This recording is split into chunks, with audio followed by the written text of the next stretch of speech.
오늘 우리 교회 이 예배에 현장 대면 예배로 드리시는 분들 또 집에서 영상으로 예배 드리시는 분들 모두 하나님의 큰 은혜가 임한 줄로 믿습니다. 오늘 설교해 주실 분은 전계상 목사님이십니다. 지금 그 영국 옥스포드 대학 시티 안에 있는 옥스포드 선교교회를 담임하고 계시는 전계상 목사님입니다. 이분하고 저하고는 아주 오래된 관계예요. 제가 수의제일교회 대학부 회장이었을 때 저분이 신입생이었습니다. 그러니까 지금부터 한 40년 좀 넘었죠, 안 지가. 그런데 요새 이렇게 보니까 저분이 아주 노련해지셨어요. 그런데 오늘 일부 예배 드리면서 내가 아주 큰 울림을 받았습니다. 참 깨달음을 많이 받았는데 아마 여러분 오늘 큰 은혜 받으실 줄로 믿습니다. 목사님 올라오십시오. 우리 박수로 크게 환영하도록 하겠습니다.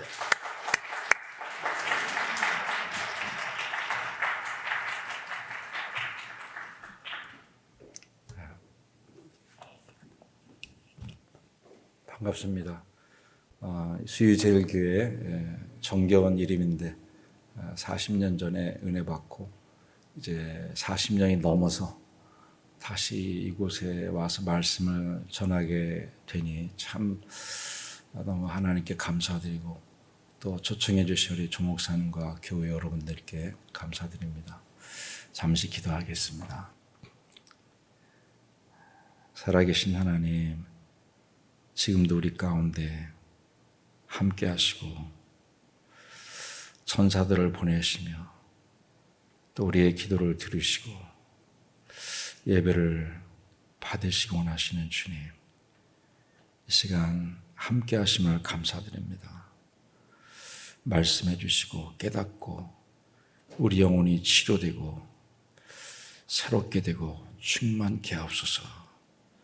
모든 영광을 주께 올려드리며 존귀하신 예수 그리스도의 이름으로 기도합니다. 아멘. 하나님은 우리 이브리서 10장의 말씀대로 11장의 말씀대로 살아계신 주님이시죠. 지금도 살아계십니다.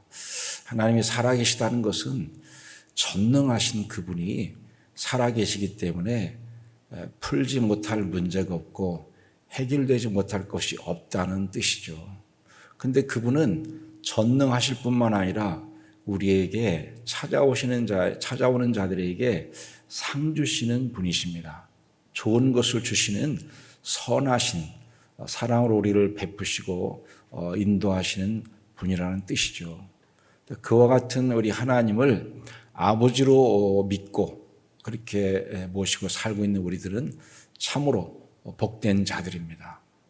그래서 우리는 그 하나님의 사랑을 의심하지 않고 늘 믿으면서 이 시간에도 일하시고 말씀하시는 주님의 음성 듣기를 원하고 또 그렇게 되기를 주의 이름으로 축원합니다.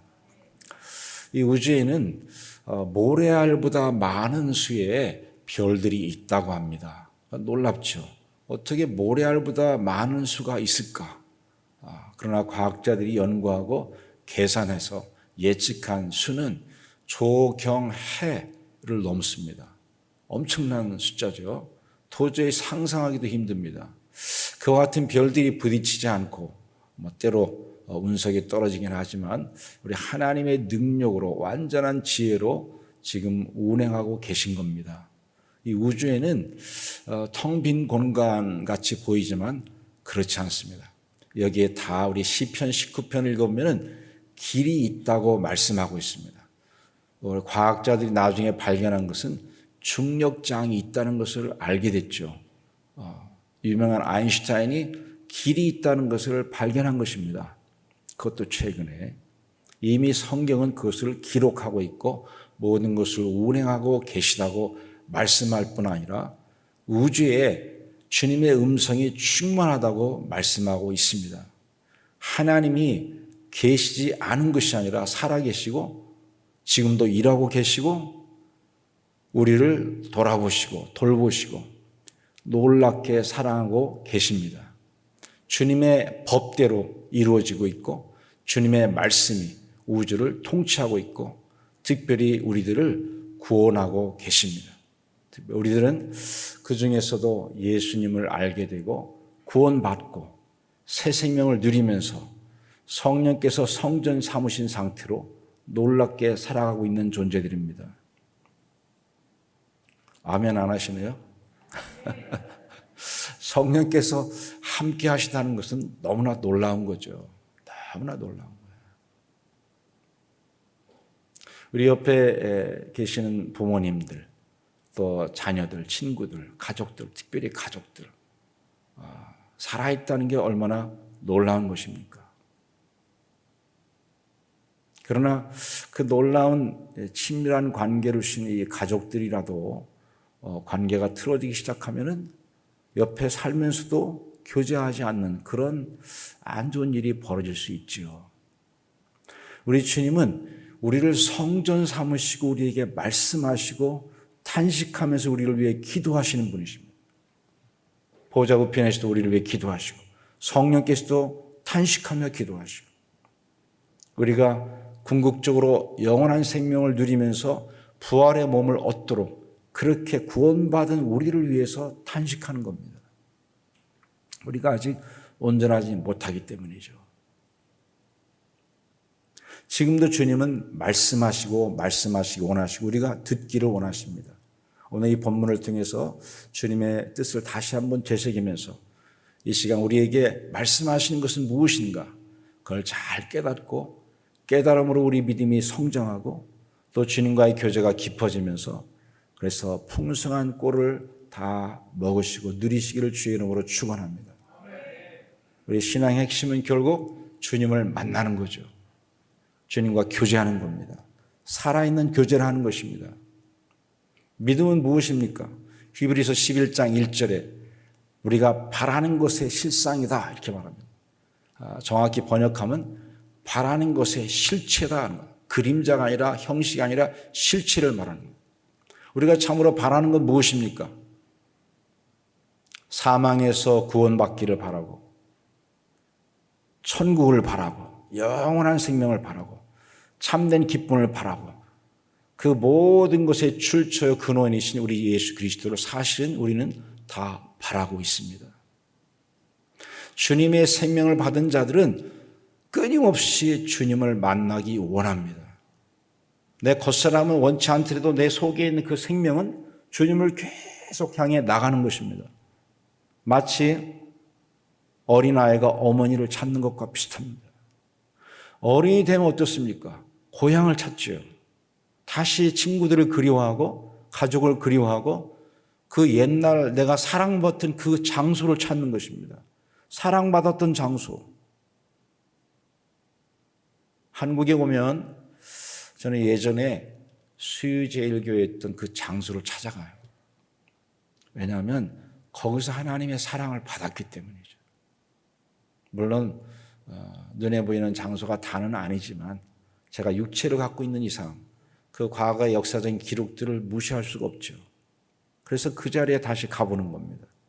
기도하던 자리에 가보고 그 청년회 활동하며 교회를 나눴던 그 장소에 가보고 주님의 은혜를 받으며 눈물을 흘렸던 그 장소에 가보는 거죠. 그처럼 우리는 끊임없이 사실 하나님을 그리워하고 생명의 근원지를 찾고 있습니다. 그 누굽니까? 예수님이십니다. 믿음의 실체는 사실 예수님의 실체를 경험하는 것을 말합니다. 하나님의 형상의 본체이신 주님을 알아보는 거죠. 그렇게 좋은 주님이 평상시에는 별로 좋게 안 느껴지지 않습니까? 조금 부담스러울 때도 있고요. 그러나 실은 우리가 은혜를 받는 그 순간에 이르게 되면 우리도 주님을 사랑하고 있는 것을 알게 되죠. 감사하고 감격하고 기뻐하면서 하나님 사랑합니다. 이런 고백이 흘러나오게 되죠. 우리 예수 그리스도를 믿고 성령으로 거듭난 모든 자들은 실은 주님을 다 사랑하고 있는 자들입니다. 왜냐하면 주님으로부터 생명을 받았고 주님으로부터 나왔기 때문입니다. 그건 아주 자연스러운 겁니다. 그러나 그와 같은 생명을 받고 거듭난 생명을 받았을지라도 우리의 관심을, 내 겉사람이 관심이 다른 데 세상과 다른 것에 흐르게 되면 방황하게 됩니다. 시편 기자 119편의 가장 긴 시편의 마지막 절에 이렇게 쓰고 있습니다. 주여 나를 찾으소서. 내가 유리에 방황하지 않도록 나를 붙잡으소서. 내가 주의 말씀을 붙잡고 있습니다. 나를 제발 붙잡아 주십시오. 내가 방황하지 않게 해 주십시오.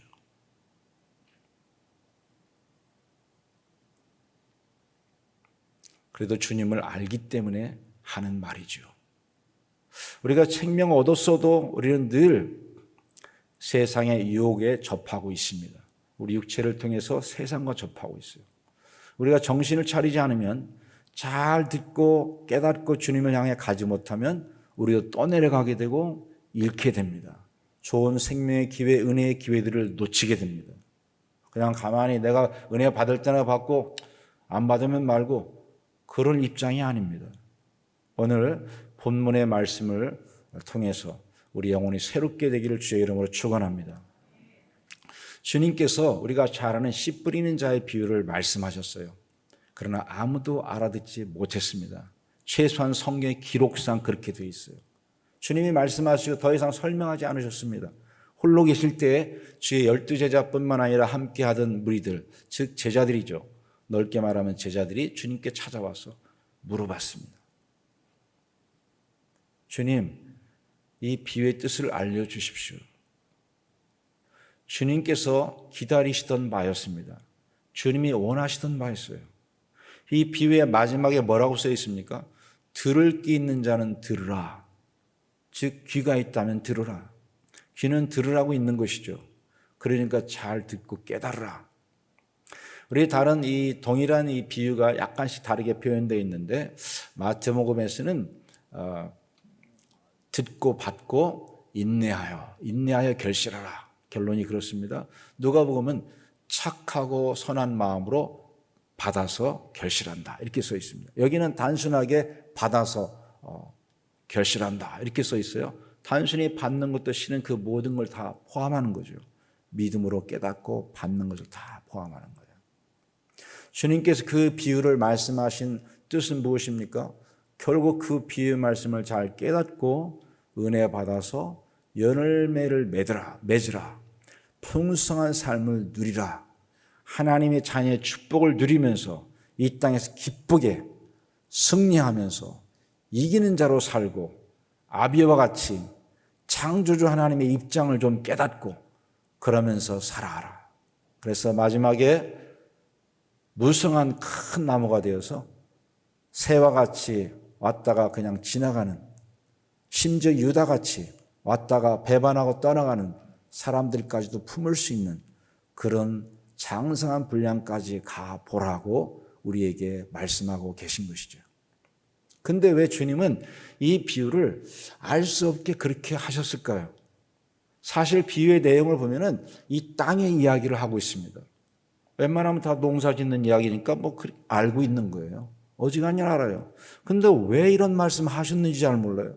또 주님께서 말씀하시기를 천국의 비밀, 하나님 나라의 비밀을 이 비유에 담았다고 말씀하셨는데 도대체 그 하나님 나라의 비밀은 알지 못하는 것입니다.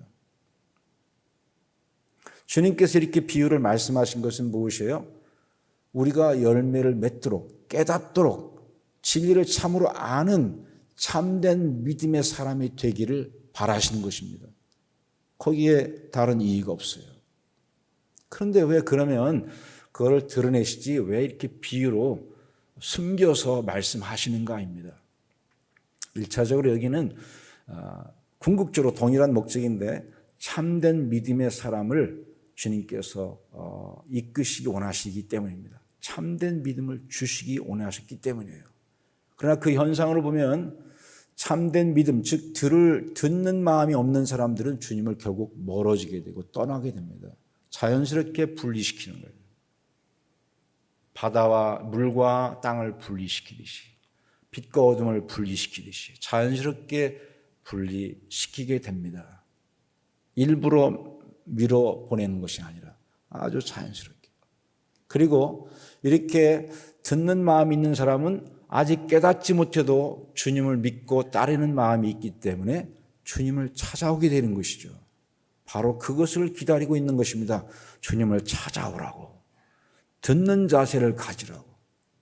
주님도 필요 없고 내 마음대로 내 뜻대로 살겠다. 제가 할 길로 가려는 그런 마음에서 주님의 이 말씀이 너무 궁금하다. 난 좀 들어야 되겠다. 나도 진리를 알고 은혜를 좀 받고 싶다 하는 마음으로 돌이키는 것이죠. 즉 돌이키게 하는 것입니다. 주님을 향하여 오게끔 만드는 것이에요. 그래서 제대로 들을 때까지 끌어당기시는 겁니다. 듣는 자세, 그게 바로 믿는 자의 자세입니다. 우리는 주장하는 하나님이 아니에요. 하나님을 바라보고 믿고 기대하고 의지하는 피조물입니다. 그래야만 그게 바로 믿음의 자세가 나오는 것이죠. 그래서 믿음은 들음에서 나는 것입니다. 물론 영적인 영역에서는 보는 것도 있죠. 영적인 비전도 환상도 보고 말씀도 보고. 네. 그러나 기본 자세는 듣는 것입니다. 수동적인 자의 자세, 피조물의 자세, 의뢰하는 자세가 필요한 것입니다. 주인이 아니에요. 하나님이 주님이십니다.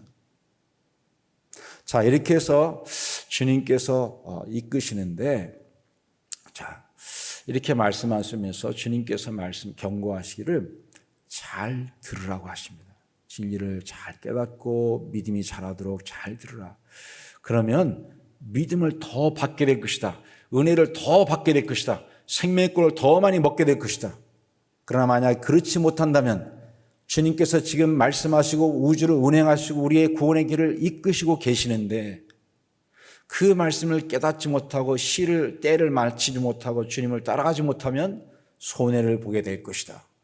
내가 가지고 있는 기회들을 놓치게 될 것이고 생명도 더 약해질 것이고 믿음도 약해지고 마음도 딱딱해지고 둔해지고 주님을 보는 눈도 약해지고 주님으로부터 멀어지게 될 것이다 하는 말씀입니다. 그러면 어떻게 하면 이 주님의 목적에 잘 맞춰서 잘 듣는 자가 될까요?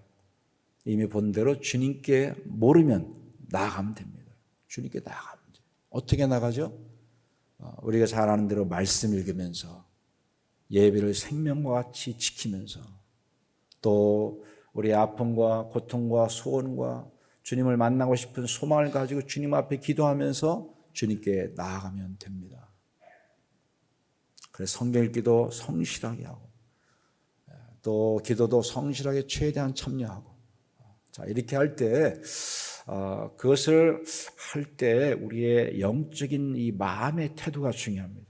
그냥 건성으로 읽지는 우리가 않지만은 마음의 태도가 주님을 향하여 듣는 자의 자세로 여기에 있는 사람들처럼 주님께 나아가는 자세로 즉 믿음의 자세로 읽고 기도하고 예배에 참여하는 거죠. 다른 말로는 믿는 것을 말합니다. 주님을 바라보는 거예요. 주님을 향해 나가는데 우리의 영으로 주님을 계속 쳐다보는 것입니다. 선생님 말을 들을 때 잘 쳐다봐야 되죠. 쳐다보는 거예요. 어떻게 쳐다보나요? 우리의 영으로 주님을 바라보는 겁니다. 어디서 어떻게? 그냥 지금 여기서 지금 이 예배자 이 자리에서 아니면 길을 걸어가면서도 고통스러운 상황 속에서도 힘들 때 더 잘 바라봐지죠. 바라보지 말래도 바라보죠. 그러니까 고통이 그래 감사한 거예요. 그래서 답답한 것이 감사한 겁니다.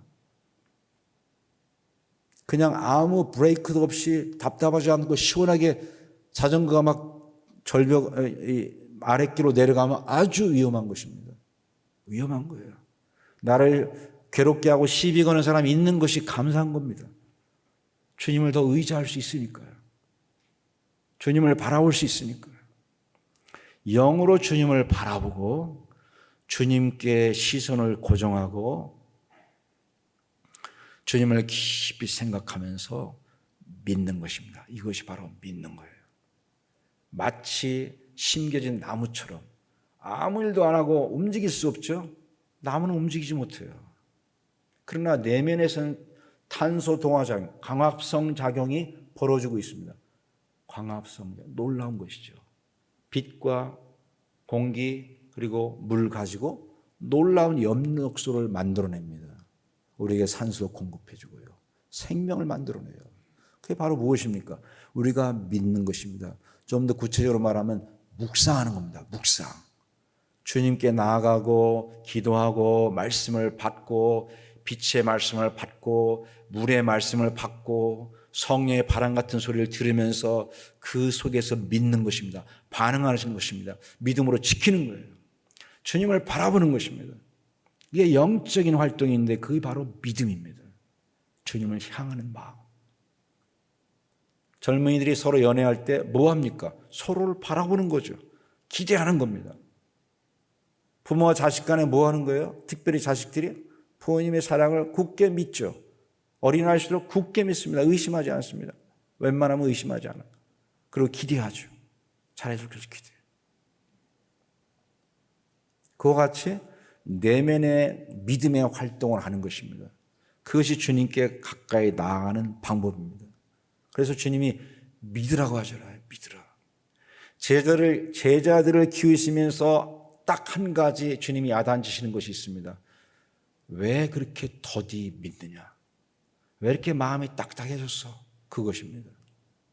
남녀 교제할 때 특별히 여성한테 아주 민감한 그것이 바로 그 부분이죠. 뭔가 남자의 마음이 약간 뒤틀린 것 같고 방향이 딴 데 있는 것 같고 뭔가 둔한 것 같은 금방 알아채죠. 주님이 우리의 중심을 아십니다. 그래서 우리가 우리의 중심이 주님을 향하기를 원하십니다. 믿음이에요. 그것을 돕는 것이 교회입니다. 교회는 어머니처럼 요한계시록의 그 여인이 바로 교회입니다. 교회가 그 여인이 양육받는다고 말하죠. 교회가 양육받는 것을 말해요. 계속 어머니 품에서 자라고 필요한 걸 다 공급받는 것처럼 이 교제 속에서 서로 교제하면서 교제가 없는 교회는 교회가 아닙니다. 지금 우리는 교제하고 있는 거예요. 함께 모여서 예배드리고 주님과 교제하고 서로 우리 목사님 인사를 많이 시키시더라고요. 이게 교제하는 하나의 모습입니다. 간단하게 하지만 굉장히 중요해요.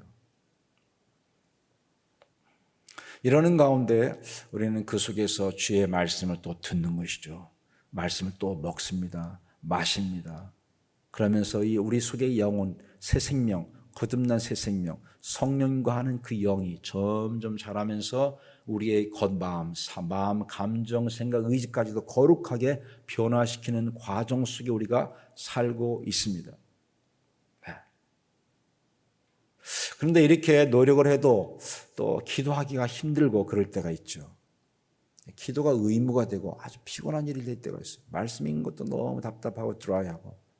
어떻게 해야 될까요? 그때도 역시 듣기를 시도합니다. 다시 말하면 믿기를 시도하는 겁니다. 믿기, 듣기. 상황 속에서 하나님 말씀을 듣는 것입니다. 현재 우리의 팬데믹 상황이죠. 이 속에서 듣는 것입니다. 돈이 부족해요. 먹을 것이 부족해요. 직장이 잘 안 돼. 여러 가지 문제들이 있죠. 다 우리의 듣기를 도와주고 있는 것입니다. 비유 같은 것이죠. 비유의 껍질이 우리를 도와주고 있어요. 주님께 나아가는 것을 도와주고 있어요. 하나님의 뜻이 잘 보이지 않습니까? 갈 길을 잘 모르겠어요. 주님 말씀 아무리 들려줘도 뭔가 비닐에 쌓인 것처럼 비유처럼 들립니까? 그러면 주님께 나아가야 합니다. 나아가서 그 비유의 껍질이 풀려지기까지 주님께서 보여주실 때까지 알려달라고 두드려야 됩니다. 그게 믿음의 기본입니다. 주님께 나아가는 것. 그런 마음을 가지고 우리의 답답한 것을 다 알아드리는 것이죠. 기도를 너무 어렵게 하면 피곤해집니다. 그냥 있는 그대로 말을 하기 시작하는 거, 말을 거는 겁니다. 하나님 앞에. 내가 자녀니까요. 두려움 없이 말을 걸어요. 하나님, 이런 건 너무 답답하네요. 나 저 사람 너무 싫어요. 이런 것도 다 말하는 거예요. 아니, 왜 이렇게 나는 가난하게 살아야 됩니까, 주님? 그러면서 나사로가 어떻게 그렇게 가난하게 살면서 불평안하고 감사하다가 천국 갔는지도 배우고, 욥처럼, 욥도 처음에 잘했죠. 그러나 불평합니다. 욥도 다 불평했어요. 거룩한 것 같았지만 결국에 다 들통에 다 났습니다. 그러나 욥이 훌륭한 게 있어요. 주님을 놓지 않습니다. 하나님, 도대체 왜 그러세요? 내가 얼마나 잘못했다고 그러세요? 내가 뭐 의인이라고 합니까? 나도 죄인입니다. 그런데 왜 그러세요 도대체? 꼭 만나고 싶습니다. 이렇게 계속 주님을 향하여 나가는 것이죠. 모든 것을 얘기합니다. 빌립보서 4장 모든 것을 다 아뢰드리라. 그러면 평강이 올 것이다. 너의 생각이 주님의 평강에 의해서 통제될 것이다. 그때까지 말하는 겁니다. 평안이 올 때까지 계속 주님과 대화하면서 나누기를 시작하는 거예요. 주님과 교제하는 것입니다. 신앙이 뭡니까? 주님과 만나고 교제하는 것입니다. 왜 이렇게 카페가 많아요? 최고의 카페들이 서울에 다 있는 것 같아요. 아니, 지방에도 많더라고. 너무나 멋진 그런 감각 있는 민족으로 우리 하나님이 축복하신 것 같아요. 카페 뭐 하는 곳입니까? 왜 이렇게 커피값이 비쌉니까? 만남을 제공하잖아요. 좋은 장소에, 멋진 장소에서 느낌이 좋게, 그리고 만날 수 있게, 대화할 수 있게 해주잖아요. 거기서 주님을 만나면 됩니다. 친구를 만나면서 또 주님을 생각해보고 느끼고. 자, 이렇게 시도를 해도 힘듭니까? 한 군데 우리 성경을 찾아봐야 됩니다. 요한일서 1장 9절. 요한일서 1장 9절. 혹시 준비됐다면 띄워주십시오. 네, 우리 한번 같이 읽겠습니다. 만일 우리가 우리 죄를 자백하면 그는 미쁘시고 이로사 우리 죄를 사하시며 우리를 모든 불의에서 깨끗하게 하실 것이요. 네. 여기에 8절과 또 10절, 11절 보면은 하나는 죄 없다고 말하는 경우와 나는 죄를 범하지 않았다, 죄를 범치 않았다고 말하는 경우에 대해서 주님이 말씀하십니다. 그런 것은 그리스도인의 어법에는 없는 것이다. 그리스도인은 나 죄 없어. 물론 세상의 법에 대해서는 그렇게 말할 수 있어요. 그러나 하나님 앞에서는 그런 말이 통하지 않습니다. 나는 범죄하지 않았어 오늘 하루. 물론 뭐 그것도 맞는 말이죠. 그러나 먼지가 묻지 않았다고 말하기는 어렵죠. 네. 그 대신 우리는 주님 앞에 나아가고 주님과 교제하면 교제할수록 부족함을 깨닫게 됩니다. 빛 앞에 죄를 깨닫고 먼지가 때가 묻은 걸 깨닫게 돼서 우리는 죄를 자백하게 되는 거죠. 마음에 찔림이 있습니까? 뭔가 답답함이 있습니까? 뭔가 혐의가 느껴집니까? 누가 나를 미워하는 것 같습니까? 그럴 때 우리는 주님 앞에 나아가서 말씀드리면 됩니다. 죄를 범하지 않기를 우리 주님이 바라시면 우리가 앞으로도 죄를 많이 범할 것을 또한 알고 계십니다. 그런 상태로 이미 용서하셨고 구원하신 겁니다. 네. 완벽해서 천국 가는 자는 없지요. 네, 그렇습니다. 그래서 성경은 말하기를 범죄했다면 두려워하지 말고 우리 주님이 계시지 않느냐, 대제사장 대언자가 계시지 않느냐, 우리를 위해 간구하시는 중보자가 계시지 않느냐. 그러니까 걱정하지 말고 와서 기도해라. 말하면 돼. 말로 다 해결됩니다. 마음으로 다 풀 수 있어요. 자, 이래서 여기에 중요한 것이 뭐냐면 죄를 잘 자백하는 겁니다. 죄를 자백해서 뭘 합니까? 나와 주님 사이의 거리를 줄이는 것입니다. 죄를 충분히 씻는데 더 나아가서 내가 잘못한 것뿐만 아니라 내 속에 끊임없이 나오는 암적인 요소와 같은 그 욕심을 씻는 것입니다. 욕심을 버리는 작업까지 같이 하는 거예요. 우리 한번 야고보서 1장 21절 준비됐습니까? 야고보서 1장 21절 한번 읽겠습니다. 시작.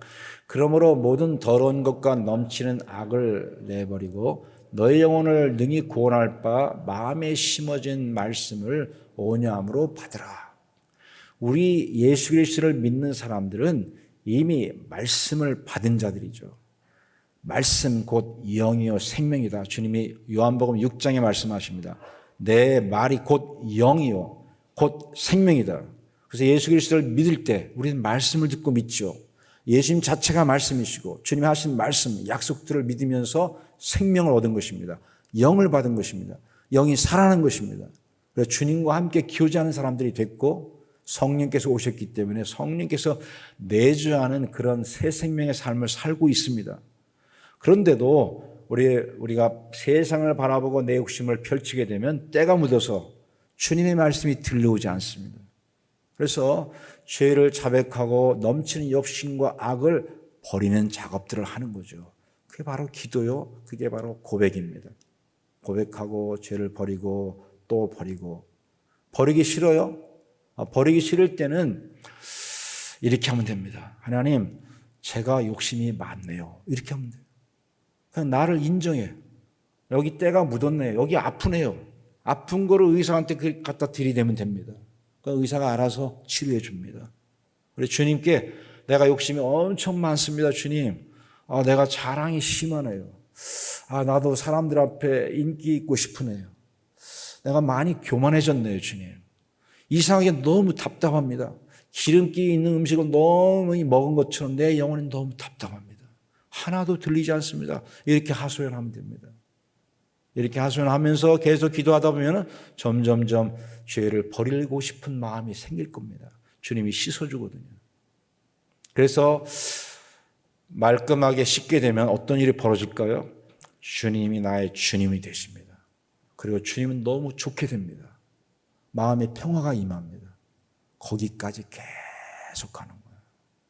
근데 특별히 이렇게 할 때 깊은 상처가 되는 깊은 죄의 뿌리가 되는 것이 있는데 그건 뭐냐면 용서하지 못하는 것입니다. 용서. 죄의 기도를 가르칠 때 완전한 하나님의 말씀, 전 우주를 통치하고 우리 영혼을 다 통치하는 그 놀라운 주의 기도의 말씀을 하신 후에 한 번 더 강조하신 말씀이 있습니다. 그것이 무엇입니까? 형제를 진심으로 용서하라. 용서가 하나님의 복음, 은혜의 핵심입니다. 하나님의 은혜가 뭡니까? 죄를 용서해 주는 겁니다. 탕자의 비유의 핵심이 무엇입니까? 그 못된 아들을 그냥 조건 없이 용서해 주는 것입니다. 큰아들은 조건을 따졌고 아버지는 조건이 없습니다. 그냥 용서입니다. 돌아오기만 하면 그냥 용서예요. 바로 그것이 우리 신앙의 또한 핵심이 되겠습니다. 내 마음에 용서가 살아있으면 그러면 내 영혼이 살아있는 거예요.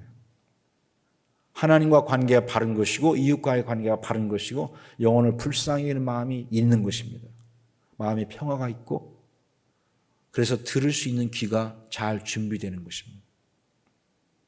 그래서 죄를 잘 자백하고 죄를 씻고 그리함으로 몸이 영혼이 회복되는 것. 물처럼 놀라운 게 있을까요? 우리 몸을 씻어줍니다. 물이 없으면 세상은 난리 날 것입니다. 죄는 어떻게 씻어요? 예수님의 피밖에는 안 됩니다. 그래서 예수 그리스도의 십자가를 날마다 이야기하는 이유가 그것입니다. 그 피가 날마다 중요하기 때문입니다. 둔해진 마음을 치료해 줍니다. 상처난 마음을 치료해 줍니다. 무기력해진 마음을 치료해 줍니다. 어두운 마음을 밝혀 줍니다. 예수 그리스도의 피가 어떻게 피에 씻을까요? 고백함으로. 그래서 여기 요한 1서 1장 9절의 이 말씀은 놀라운 하나님의 지혜요, 약속이고 능력입니다. 회복되는 능력, 회복되는 길, 기뻐지는 길이 여기 있습니다. 상처받은 관계가 회복되는 길이 여기 있습니다. 가족이 회복되는 길도 여기 있습니다. 겸손하고 가난한 심령으로 죄를 잘 고백하면서 온유한 마음, 애통함에 회개할 때 온유한 마음이 올 것입니다. 의에 줄인 마음이 올 것입니다. 그래서 드디어 긍휼히 여기는 마음이 올 것입니다. 그래서 긍휼히 용서하는 마음이 생긴다면 그것이 바로 가장 좋은, 가장 정상적인 그리스도인의 기본 자세입니다. 여기에서 하나님 말씀이 이루어지는 것입니다. 자, 우리 주님께서 결국 하신 말씀은 잘 들으라는 것이고 잘 듣도록 우리에게 계속 말씀하고 계시는데 우리의 삶이 이렇게 뭔가 비위에 쌓인 것처럼 답답하고 미세먼지에 쌓여 있는 것처럼 답답하고 이 팬데믹 때문에 심지어 이 마스크까지 다 이렇게 하니까 제가 여러분들의 표정을 볼 수가 없어요. 표정 보기 힘들어요. 무슨 신령한 자도 아니고. 그래서 조심하는 건 좋지만 거기에 또 두려움까지 닥쳐가지고 더 힘듭니다. 이럴 때 어떻게 되죠? 주님께 나아가서 부르짖으면서 이 마스크가 벗어지는 것처럼 시원하게 되도록 기도해야 되죠. 그래서 죄를 씻고 시원해진 상태가 되면 누가 말해도 평화가 옵니다. 마스크를 써도 좋고 뭐래도 좋습니다. 나가지 말래도 좋고 다 이길 수 있어요. 그래서 그럴 때는 어떻게 됩니까? 주님이 나와 함께 하심을 아는 때죠. 주님 말씀이 잘 들리는 때입니다. 주님의 손길이 잘 보이는 때입니다. 들에 핀 백합화, 공중에 나는 새를 보면서 하나님의 손길을 보는 것처럼 그렇게 눈이 열리는 상태가 되는 것이죠. 아무것도 안 보이는데 주님 아버지를 보여주십시오. 빌립아, 나를 보고도 또 보여달라고 하느냐. 예수를 만나고서도 알아보지 못하는 케이스가 너무 많지요. 예수님이 물 위로 걸어오실 때 두려워했던 제자들을 생각합시다. 두렵죠. 몰라보는 겁니다. 주님이 자기들을 벌써 고생하고 있는 자기들을 생각하고 계시다는 것, 자기들을 구원하실 것이라는 것, 기대감이 별로 없어요. 그러니까 유령인 줄 알고 놀라잖아요. 알아보지를 못하는 거예요.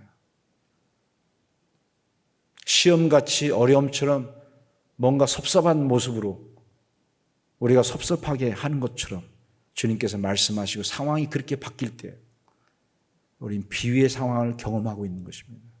그럴 때 우리는 굳게 믿어야 돼요. 하나님은 나를 사랑하신다. 하나님은 완전하시다. 하나님 나를 지금 완전히 사랑하신다. 하나님의 사랑은 변치 않는다. 한번 해봅시다. 우리 한번 신앙을 위해서 한번 손을 들고 하나님은 나를 사랑하신다.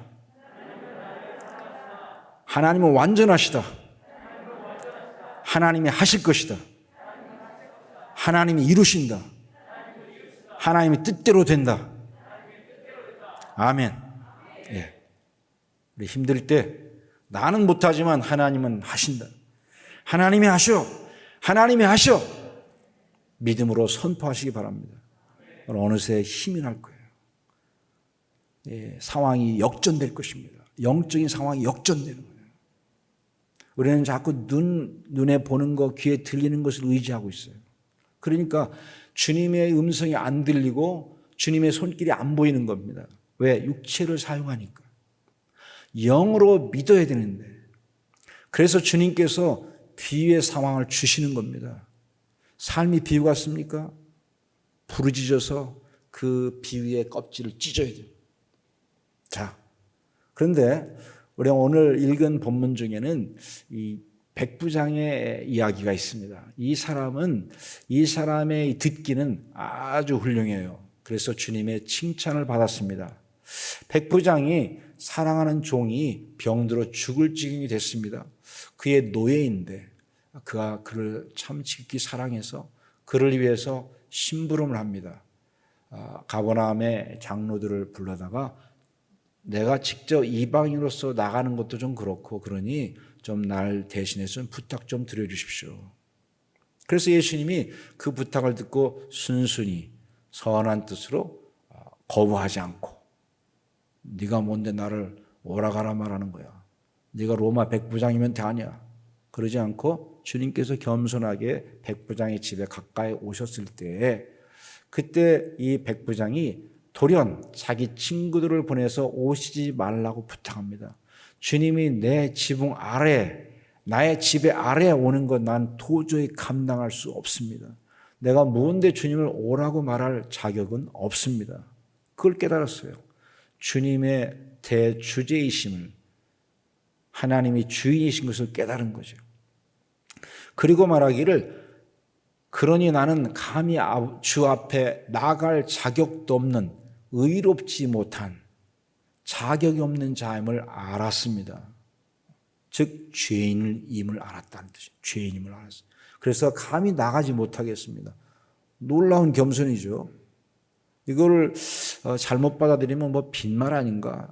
아니 진짜입니다. 그래서 감이 못 나가는 겁니다. 아주 낮아진 것이죠. 그리고 마지막으로 주님은 전능하시니까 말씀만 하시옵소서. 저도 그 법과 질서를 압니다. 말씀만 하시면 이 종은 치료됩니다. 놀라운 믿음이죠. 그러니까 말씀이 이렇게 기록되어 있어도 내 병은 치료 안 됩니다. 우리는 그런 생각을 많이 하는데 이 백부장은 말씀만 하시면 치료됩니다. 네, 물론 기록된 말씀하고 선포하는 말씀은 좀 다릅니다. 선포. 사탄아 물러가라 하는 말하고 말을 하는 것하고 악하고 더러운 생각이 올 때 그냥 가만히 있는 것하고는 큰 차이가 있습니다. 악한 마음이 들 때 사탄아 물러가라. 악한 마음아 떠나가라. 이렇게 하면 우리도 정신을 차리게 되고 착한 마음을 유지할 수 있어요. 영적인 법칙입니다. 우리 하나님은 가만히 쳐다보면서 창조하신 것이 아니라 선포하심으로 창조하셨습니다. 말을 선포하는 거예요. 말을 하는 것입니다. 제가 우리 자매님한테 물 좀 떠주세요. 그러면 갑자기 무슨 말인가? 그러면서도 부담이 가죠? 말을 했기 때문이죠. 그래서 우리 백부장이 그 진리를, 그 지혜를 깨달은 거죠. 질서를 깨달았어. 말씀만 하십시오. 말씀만 해주십시오. 결국 우리가 은혜를 받았을 때 그 결론은 뭡니까? 말씀을 경험했다는 것이죠. 비전을 보고 은혜를, 각종 은혜를 체험하고 그 모든 결론은 뭘로 결론 지어집니까? 언어로, 말씀으로 결론 지어지죠. 말씀이신 하나님이 말씀하시는 것이죠. 자, 백부장이 이렇게 말하는 걸 들을 때 우리 주님은 참 이스라엘 중에서도 보지 못하는 믿음이라고 말씀하셨는데 도대체 백부장은 어떻게 이렇게 되었을까요? 백부장은 이미 이웃을 위해 사는 자였습니다. 그리고 연약한 자를 불쌍히 여기는, 긍휼히 여기는 마음이 있었습니다. 자기를 위해서 오늘 주님 오십시오. 나를 좀 안수하시고 나만 장군처럼 안수하시고 축복해 주시면 내가 좀 잘 되겠습니다. 승진도 하고. 백부장은 하나도 그런 게 필요 없어요. 그냥 만족하면서 감사하며 살고 있습니다. 신경 쓰는 것은 이웃을 신경 쓰고 있는 거예요.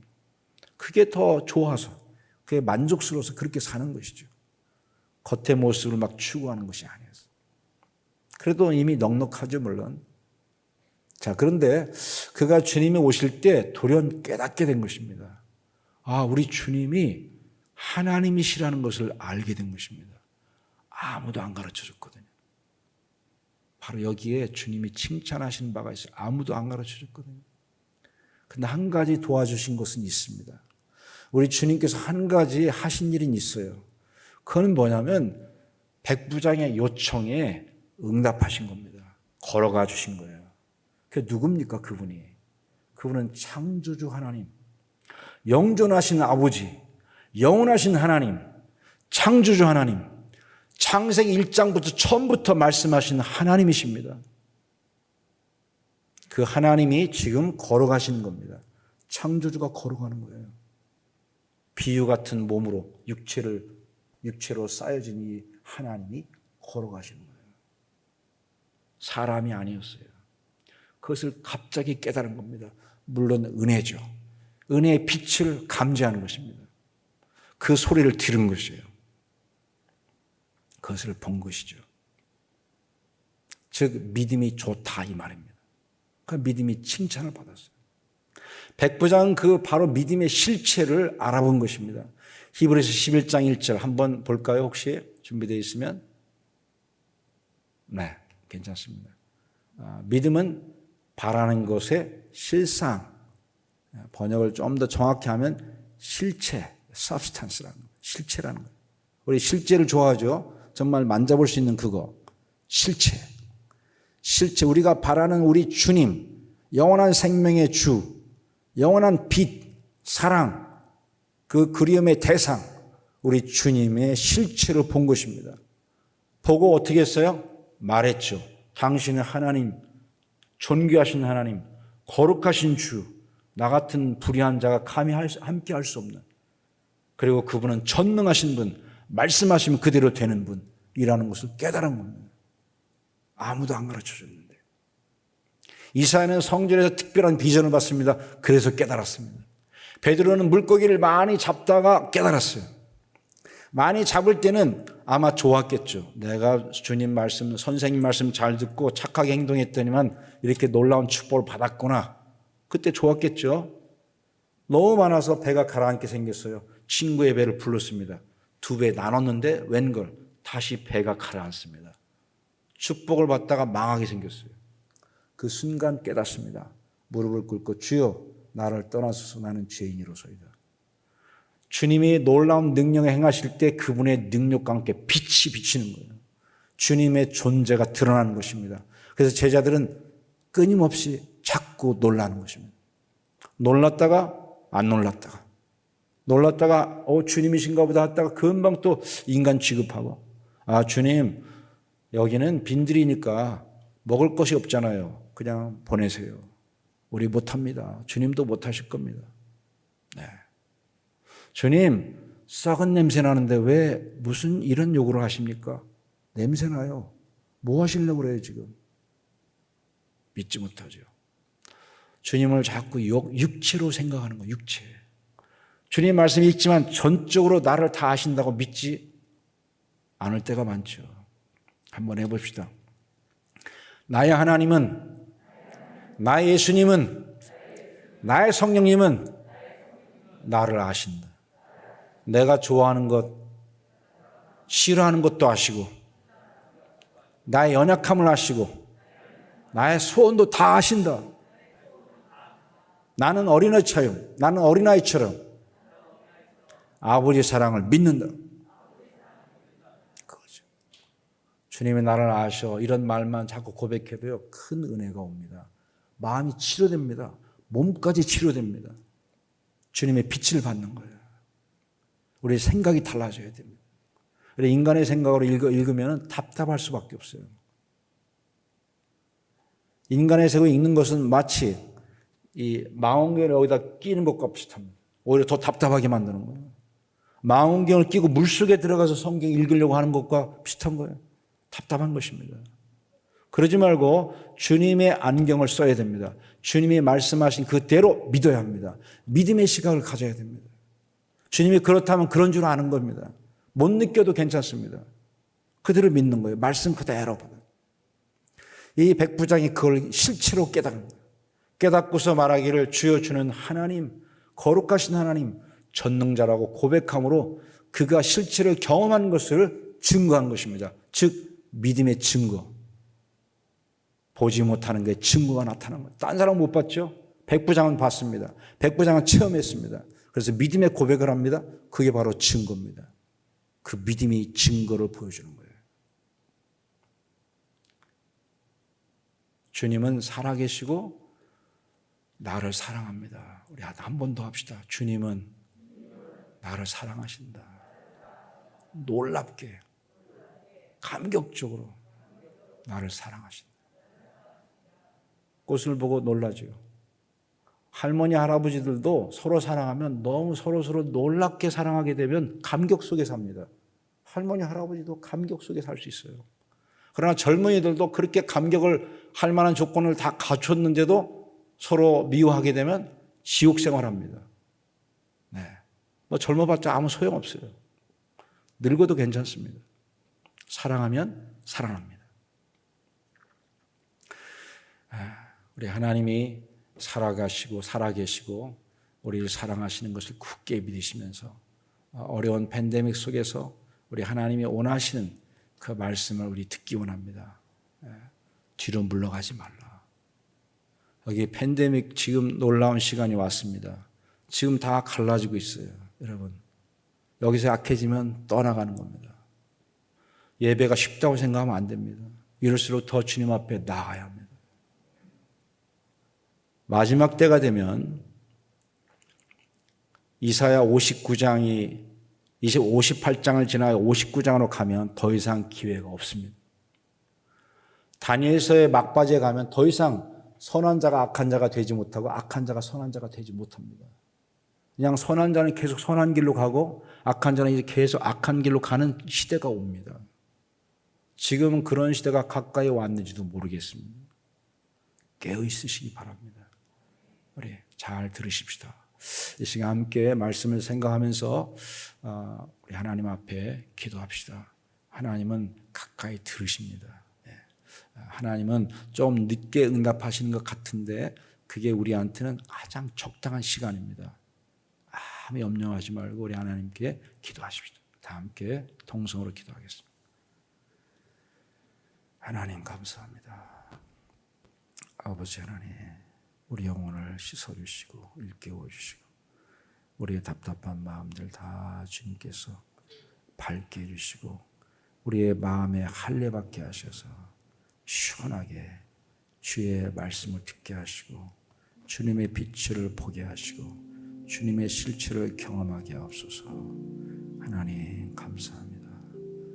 지금도 사시고 말씀하신 하나님, 아버지의 말씀을 가까이 듣는 저희를 되게 하옵소서. 답답한 마음이 열리고 귀가 열리게 하시고 눈이 열리게 하옵소서. 주님이 일하시는 것을 볼 수 있게 하시고 들려오는 그 말씀을 듣게 하옵소서. 예수 그리스도 이름으로 기도합니다. 아멘. 하나님, 우리 주님을 육체로 보지 않게 하시고 겉모양으로 보지 않게 하시고 엘리야처럼 혼자만 있다고 오해하지 말게 하시고 주님의 음성을 듣게 하옵소서. 말씀을 듣고 해방됨을 알게 하시고 성령께서 함께 하심을 알게 하시고 놀라운 그 사랑의 주님이 나의 아버지신 것을 알게 하옵소서. 주님 감사드립니다. 우리를 지금도 사랑하시고 함께 하시고 이끌어 주심을 감사드리며 존귀하신 예수 그리스도의 이름으로 기도합니다. 아멘. 이제는 예수 그리스도의 은혜와 하나님의 사랑과 성령의 교통하심이 살아계신 주님을 바라보며 그 음성 듣기 원하는 우리 모든 지체들 위해 지금부터 영원까지 함께 있을지어다. 아멘.